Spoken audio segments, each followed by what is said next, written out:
So এটা হলো ফুলুরির তরকারি।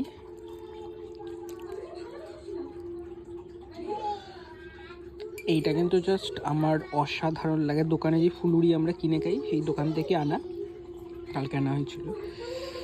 মানে ফুলুরিটা যা লাগে না,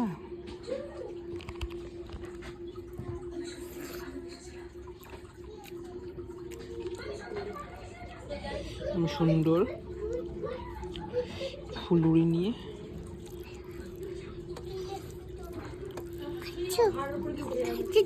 হ্যাঁ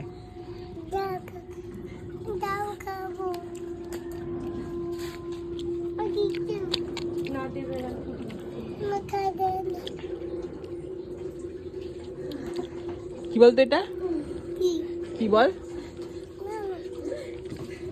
জানেন না